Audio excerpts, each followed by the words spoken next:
o Movimento Brasil Livre lançou o MBL Estudantil, segmento do movimento político que pretende disputar espaço nos centros e diretórios acadêmicos das universidades. O evento de lançamento, na última sexta-feira, reuniu jovens estudantes de diferentes partes do país em painéis de palestras e círculos de debates. A nova plataforma pretende reunir jovens que se identificam com a pauta conservadora da direita e com pensamentos liberais na economia. Segundo o fundador do MBL e deputado federal eleito, Kim Kataguiri, a vertente estudantil do movimento oferecerá conteúdo de formação aos jovens e será oposição direta à União Nacional dos Estudantes. A ideia do MBL Estudantil não é só estar nas universidades, mas também nas escolas, para aqueles alunos que querem buscar um conteúdo além daquilo que é dado em sala de aula, querem entender mais o que é o liberalismo, querem entender melhor o que é o conservadorismo, querem militar politicamente, mas não se sentem representados por instituições como a UNE, que basicamente hoje funciona como aqueles sindicatos que têm contribuição compulsória que acabam não representando ninguém. Para o ativista do MBL e deputado estadual eleito, Arthur Duval, o novo movimento será uma alternativa ao que chama de doutrinação de esquerda existente nas escolas e universidades. O que a gente vê hoje, infelizmente, é a doutrinação pura nas nossas escolas, nas nossas universidades,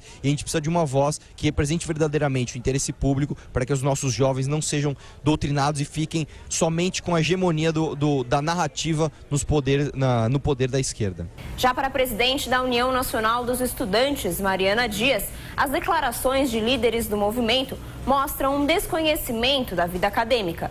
Ela declara que as universidades permanecem plurais e que os diretórios e centros de estudantes são formados por meio de eleições democráticas e que chapas ligadas à esquerda ou à direita podem assumi-los. Toda escolha de representação estudantil, seja no centro acadêmico, no TCE e na própria UNE, é feita por uma eleição democrática, porque essas organizações pertencem aos estudantes e não a forças políticas ou movimentos políticos ou, enfim, qualquer que seja a organização.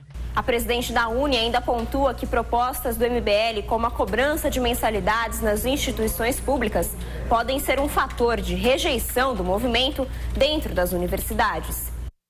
Professor Vila, essa tentativa de se opor à UNE, mas é claro que a UNE não é mais o que foi na década de 60, né? Vamos só lembrar, a UNE nasceu em agosto de 1937, às vésperas ali da ditadura do Estado Novo, né? Quando ela foi criada, tal. Aí, portanto, essa história de falar que ela é criada na luta pela democracia, ao contrário, ela concilia com a ditadura do Estado Novo, tal. Ela ficou mais conhecida nos anos 60, né?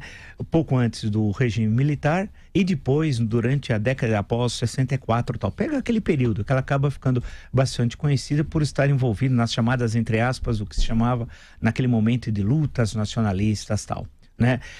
E aí alguns políticos que depois vão ter carreira importante acabaram passando naquele momento para a UNE. O mais conhecido, José Serra, que foi eleito presidente da UNE em 63, num congresso em Santo André, né? E que em 64, inclusive, participa do célebre comício da Central, do dia 13 de março de 1964, era uma sexta-feira, em frente ao então Ministério da Guerra, o edifício que hoje cedia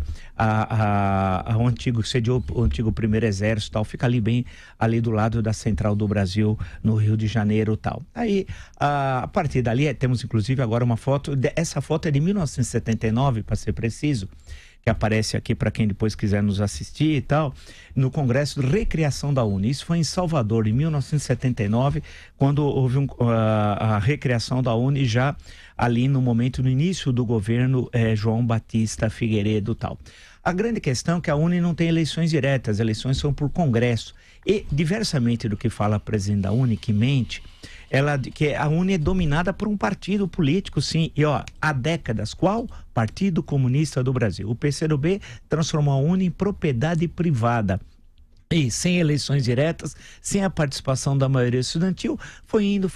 E durante o domínio petista, os 13 anos dos criminosos do PT, a UNE começou a receber verbas oficiais fabulosas. Inclusive uma pergunta que eu falo para a mocinha que preside a UNE em nome do PCdoB. E o dinheiro, os milhões de reais que foram para a Uni para fazer o prédio, ali, o prédio onde era o antigo Clube Germânia, que foi tomado em 1942, quando o Brasil declarou guerra ao eixo, foi tomado o Clube Germânia, o prédio depois acabou sendo destruído em 64, e aí ia ser feito uma nova sede da Uni com um projeto do Niemeyer. Foi destinado milhões de reais à Uni. Eu pergunto, e aí? Quando eu passei lá já faz algum tempo, eu passei em frente e fui ver o prédio, não tinha nem um tijolo, terreno vaziozinho. Eu queria saber, a mocinha explicasse o seguinte: o PCdoB ficou com o dinheiro, cadê aquele dinheiro que foi destinado ao prédio da Uni? Em suma, acho a iniciativa importante, e outras correntes políticas têm de se organizar mesmo para construir uma real representação estudantil. A representação estudantil não pode ser um monopólio do PCdoB.